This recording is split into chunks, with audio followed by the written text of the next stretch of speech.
और बहस का बिंदु है जो पिछले 1-2 महीने से आपने देखा होगा, 1 महीने से चल रहा है लगातार, वो है सुशांत सिंह राजपूत की मौत का। काफ़ी काफ़ी दर्दनाक एक सुसाइड जिसे कहा गया, दर्दनाक रहा। लगातार मांग हो रही है सीबीआई जांच की।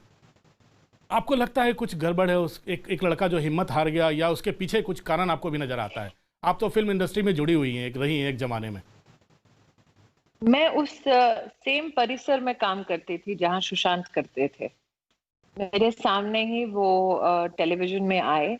और मेरे लिए अमिताभ जी आज बहुत बड़ी समस्या यह है कि मैं एक संवैधानिक पद पर हूँ। इसीलिए किसी भी इन्वेस्टिगेशन पर या फिर सब जुडिस मैटर पर टिप्पणी करना मेरे लिए मर्यादा का उल्लंघन करना होगा।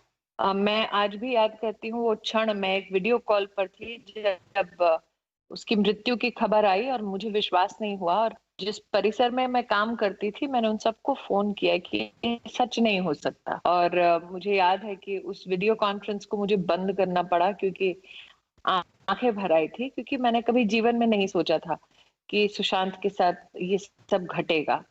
मुझे आज कष्ट होता है जब उनके परिवार पर टिप्पणी की जाती है। और मेरी तो आज एक सिर्फ ये अपील हो सकती है कि उस परिवार ने और विशेषतः उनके पिता ने अपने पुत्र को, अपने बेटे को खोया है, और पर अमर्यादित टिप्पणी करने से बचें। तो मुझे लगता है कहीं ना कहीं आत्मा कम से कम सुशांत की विचलित नहीं होगी। मैं आशावादी हूँ कि न्याय पूरी तरीके से होगा। लेकिन मैं ये भी जानती हूँ, क्योंकि मैं उस इंडस्ट्री का हिस्सा रह चुकी हूँ, कि बड़ी बहुत मशक्कत के बाद एक स्थान पर आप पहुंचते हैं। और विशेष चुनौती तब होती है जब आप उस शहर से नहीं होते। आपके पास सपोर्ट सिस्टम बहुत कम होता है।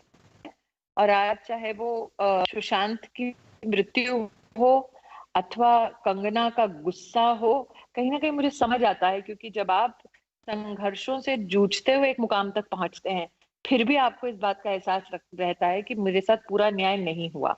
आज सब खुशनसीब हैं कि कम्युनिकेशंस के इतने साधन हैं कि लोग अपनी व्यथा को व्यक्त कर सकते हैं। मैंने क्योंकि वो दौर भी देखा है जब जो घटता था इंडस्ट्री में वो वहीं तक सीमित रह जाता था। और आज एक चर्चा का विशेष हिस्सा ये भी बना है कि पत्रकारों की अपनी एक भूमिका रही है। मैंने पत्रकारों को भी पिसते देखा है, मैंने एक्टर्स को भी पिसते देखा है।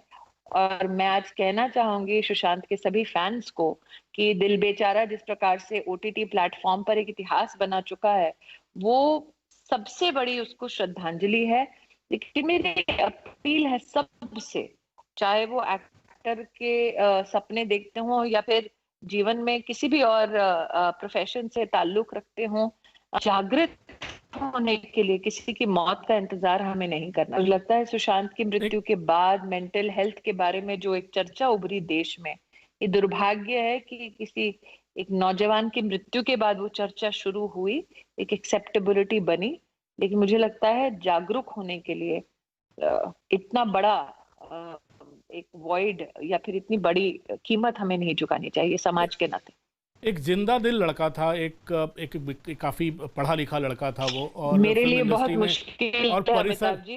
मैं जानती आपने भी कहा एक ही हूँ, इसलिए परिसर में मेरे आपने लिए काम किया। कभी आमना सामना हो मेरे पाया लिए उस बच्चे से? हाँ, इसीलिए मेरे लिए थोड़ा मुश्किल है। मैं इस पर नहीं चर्चा करना चाहूंगी। लेकिन हाँ, मैं समझ नहीं पाई कि ऐसा क्या हुआ। आ, उसके साथ 2-3 लोग काम करते थे, और अमित साध जो अभी बहुत एक विख्यात एक्टर हैं ओटीटी पे। और मुझे याद है कि मैं घबरा के मैंने 2-3 लोगों को फोन किया और उन्होंने कहा स्मृति तुम चली गई दिल्ली हम सब कुछ छोड़कर। और इस बात का मेरे लिए बहुत कठिन है ये सब चर्चा करना, क्योंकि मैं समझ नहीं पाई। इतनी उम्मीदें, इतने सपने, और इतनी भविष्य में इतनी अपार संभावनाएं हैं कि मेरी समझ से परे है क्या हुआ। इसलिए मैं आपको भी आशावादी हूँ कि पूर्णतः न्याय हो, एक निष्पक्ष जांच हो। ये शायद राष्ट्र के आत्मा को इसलिए झंझोड़ कर रख दिया है इस केस ने, क्योंकि एक साधारण परिवार का बच्चा है जिसने आध्यात्म की दृष्टि से उसके वीडियोस जो बाहर आते हैं, लोगों को वो पसंद आ रहा है, लेकिन अब वो है नहीं हमारे मध्य में। था, हमने अप्रिशिएट क्यों नहीं किया? पढ़ाई में अच्छा था तो ऐसा नहीं था कि क्योंकि पढ़ाई में खराब था इसलिए एक्टर बना। परिपूर्ण था, परिपक्व था, तो मेरी मेरी आज भी ये समझ से परे है कि उसके साथ क्या हुआ, क्यों हुआ।